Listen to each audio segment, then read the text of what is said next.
Estamos con Pablo Camps, ingeniero en informática, que además es responsable del equipo de respuesta a incidentes cibernéticos del Ministerio de Defensa. Pablo, bienvenido a 7.000 millones. Y de arranque te digo, ¿cuán desarrollado está en Uruguay el sistema de defensa cibernético? Bueno, muchas gracias antes que nada por la invitación para este primer programa de esta temporada. Y bueno, es un tema bastante novedoso, bastante complejo y es difícil definirlo en una frase. Lo que podemos decir es que cuando hablamos de seguridad, en general, tanto física como cibernética en este caso, el 100% de seguridad no existe. O sea, no tenemos ningún lugar, ningún sistema, nada que sea inexpugnable, que sea imposible de afectar. Entonces, trabajamos en lo que es ver cuáles son los riesgos, ¿verdad? ¿Qué es lo que tenemos que proteger? ¿Qué le puede pasar a eso?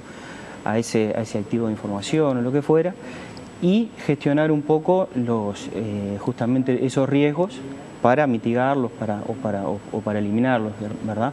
Y de esa manera poder hacer el sistema lo más seguro posible. Acá en Uruguay hubo algún caso recientemente de un ciberataque importante que se haya detenido. Bueno, en el caso, como tú decías, yo soy responsable del Centro de Respuesta del Ministerio de Defensa. Es importante destacar cómo funciona lo que es la seguridad cibernética en nuestro país. A la cabeza, ¿verdad? A nivel país está el denominado CERT-UI, que funciona en el ámbito de AGESIC. Ya tiene varios años de trabajo, ¿verdad? Y se ha venido trabajando mucho justamente para asegurar las estructuras, asegurar los sistemas, ¿sí? Y hay un trabajo a nivel país, ¿sí? Que todos conocemos y todos escuchamos que hay muchas iniciativas de lo que es gobierno electrónico, ¿verdad?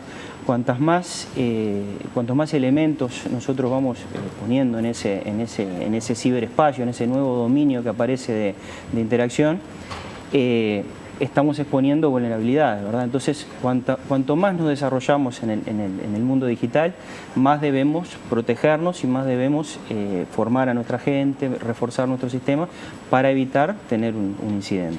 Y si pudiéramos repasar brevemente, a modo de titular, las principales hipótesis que se pueden manejar respecto a cuáles serían los posibles ataques. Es importante, me parece, dimensionar un poco qué tipos de ataques podemos encontrar. Por un lado, los más comunes, los que ahora podemos hablar un poquito, son aquellos que están dirigidos a un público en general, vamos a decir, donde no importa si el afectado es una persona, es una institución o es un equipo que está en un banco de repente. Esos son los más comunes, son los más numerosos y simplemente lo que buscan es encontrar personas o equipos incautos que puedan caer en una situación de vulnerabilidad. Los más peligrosos son aquellos que son definidos, diseñados con un objetivo específico, ¿verdad? Es decir, un virus a medida para que sea claro y para que la gente lo entienda. Un virus, pero que no es para que afecte cualquier máquina, sino para afectar una determinada infraestructura, un determinado sistema. Esos son los más peligrosos. Son los más complejos también y son los que detrás de ellos requieren una preparación, una programación y un trabajo de una escala bastante mayor. ¿Qué infraestructura tiene Uruguay para combatir contra esos virus específicos que se pueden generar? Bueno, como les decía, el primer escalón es el centro de respuesta a nivel nacional, que cada país tiene el suyo, ¿verdad? Y es el vértice, digamos, de nuestra pirámide de defensa.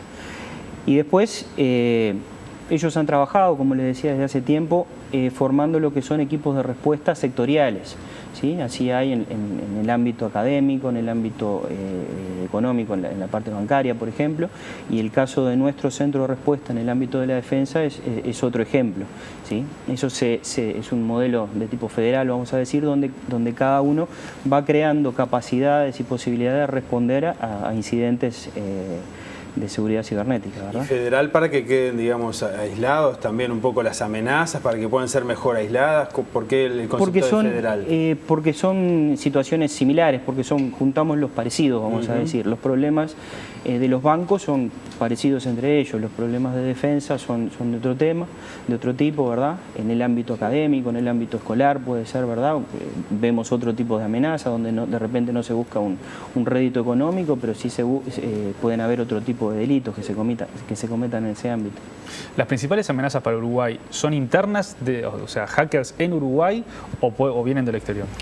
Bueno, ese es un elemento que justamente caracteriza lo que es la amenaza cibernética, que es la carencia de frontera. O sea, la deslocalización. Exactamente, no está limitado a las fronteras tradicionales terrestres a las que estamos acostumbrados. ¿Qué es lo que hace eso? Que un ataque rara vez va a ser del propio país, sino que normalmente trasciende fronteras, viene de otros países o incluso llega desde un lugar que no fue el que lo originó, sino que hubo un atacante que usa como base, rebota, vamos a decir, en otro lugar y a mí me atacan de un país, pero en realidad el origen es otro. Es muy difícil de atribuir este tipo de ataques, de encontrar quién está atrás de eso, ¿sí? Y en todos los casos se necesitan conocimientos e interactuar con otros países, con otros ámbitos. Hay colaboración internacional. Exactamente, porque la red, cuando nosotros hablamos de la conectividad, ¿verdad?, entre redes, tiene partes en diferentes países, ¿verdad?, con diferentes legislaciones, en diferentes ámbitos, y la única forma de llegar es que el dueño de esa red o de esa parte de la red me facilite cierto tipo de información, ¿sí? Seguramente va a ser un caso de estudio, o ya lo es, o lo será dentro de pocos años, todo lo acontecido con las últimas elecciones en Estados Unidos que mencionábamos, donde se está trabajando con acusaciones muy graves a la Rusia que niega constantemente haber intentado alterar las elecciones, pero eso debe ser un llamado de atención en todo el mundo. Si en el lugar donde se creó la Internet puede pasar esto en Estados Unidos, sin duda estamos ante situaciones nuevas para el mundo, ¿verdad? Son nuevas, son complejas y lo otro que las caracteriza es la no atribución. O sea, es muy fácil tirar la piedra y esconder la mano. Entonces, te diría que salvo aquellos activistas, si se quiere, que se quieren hacer responsables o quieren reivindicar una determinada causa, los autores nunca aparecen o nadie se atribuye un determinado ataque. Entonces estamos acostumbrados a ver ataques, sucedió tal cosa, se robó cierta información, pero no se sabe quién fue. Eso sí, si hacemos un poco si miramos un poquito la historia de esto, historia reciente, ¿verdad?, porque son ataques muy modernos, no tenemos atribuciones claras, digamos, atrás de ataques que han afectado incluso infraestructuras críticas de países. El objetivo de los ataques en la mayoría es económico. El cibercrimen supone el 1% del PBI mundial y, por ejemplo, más del 43% de los ciberataques tienen a las pymes europeas entre sus objetivos. O sea, ¿van ahí a llevarse la plata?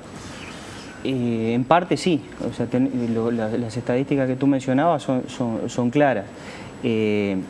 Hay muchos casos que se persiguen fines económicos, hay otros que se persiguen otro tipo de objetivos, ¿verdad? Afectar determinada infraestructura, vulnerar las posibilidades de un determinado país, de su defensa o de su bienestar, ¿sí?, en esas medidas. Infraestructura crítica, me quedó esa palabra. ¿Podemos recordar algún caso interesante de un país que haya tenido efectos en una infraestructura crítica? Si bien te podría mencionar varios, hay un caso que se menciona como el 11 de septiembre cibernético, que es el ataque a la infraestructura nuclear de Irán en el año 2009-2010. Por un virus muy complejo, se logró afectar las plantas de enriquecimiento de uranio de Irán y afectó físicamente una serie de equipamientos, ¿verdad? Y tuvo un efecto físico real sobre el desarrollo de ese tipo de industria en Irán. Ese es el más famoso que se conoce. Sí, Álvaro, ¿querías hacer un aporte sobre ese tema? Yo quería reflexionar con el invitado sobre algo que creo que caracteriza a esta época. Cuando hablamos de seguridad, defensa, espionaje, siempre lo asociamos con los países, con los estados nacionales. Y ustedes decían recién que hay un actor nuevo, básicamente las empresas transnacionales. Es decir, hay actores transnacionales que ya no son solamente los estados y que actúan en este tipo de práctica, entre otras cosas con intereses económicos. O, por ejemplo, el crimen organizado, que ya es un actor transnacional Y tú decías recién, es imprescindible ahí la cooperación internacional. Ya no alcanza que un Estado solo responda a eso. Incluso porque muchas de esas entidades, sean empresas o el crimen organizado, son más grandes que países y tienen recursos incluso mayores como para actuar en ese terreno. ¿Cómo responder a ese nuevo actor que ya no es otro Estado, que no es un país contra otro país? Es muy interesante la pregunta, justamente, es algo que quizás debía haber mencionado justamente, es el ciberespacio considerado como el quinto ámbito de interacción humana, ¿verdad? Después de lo que fue tierra, mar, aire y espacio. ¿Qué es lo que pasa en ese nuevo ámbito? Es que tanto quien genera un ataque como quien lo recibe, o sea, el perpetrador y la víctima, tienen todas esas características que mencionabas exactamente. Escalas diferentes, ¿verdad? Y se magnifica lo que es la posibilidad de que un chico ataque a uno muy grande, ¿verdad? Lo que sería esa asimetría en ese ámbito es totalmente válido. De repente, programadores, ¿verdad? O los denominados hackers, con un esfuerzo bastante limitado, ¿verdad?, puede causar un efecto muy grande en una empresa, en un Estado, ¿verdad?, o en individuos también, ni que hablar. Pero lo interesante de esto es cómo se cruzan esos niveles, lo que puede ser un Estado, una empresa, ya sea más chica o más grande, y los individuos, ¿verdad?, como actores y como víctimas de lo que son ciberataques. Entonces eso es muy interesante verlo, y lógicamente el efecto que puede tener cada uno de esos ataques varía en función de quién ataca y a quién ataca, ¿verdad? O sea, los recursos que tiene para desarrollar un ataque, ¿sí? Y qué puede afectar de esa persona. Un ejemplo claro es, mencionando empresas como tú decías recién, es el robo de desarrollos industriales, por ejemplo, diseños de lo que se les ocurra, de aeronaves, de turbinas, de lo que sea, ¿verdad?, que puede valer muchísimo dinero en caso que eso se sustraiga, ¿verdad?, se copie de una determinada forma. Y en otro caso, lo mismo, si pasara a un individuo cualquiera, se traduciría en que perdió sus datos de sus contactos, algunas fotos personales o algún tipo de información de ese tipo. Es lo mismo a una escala muy diferente.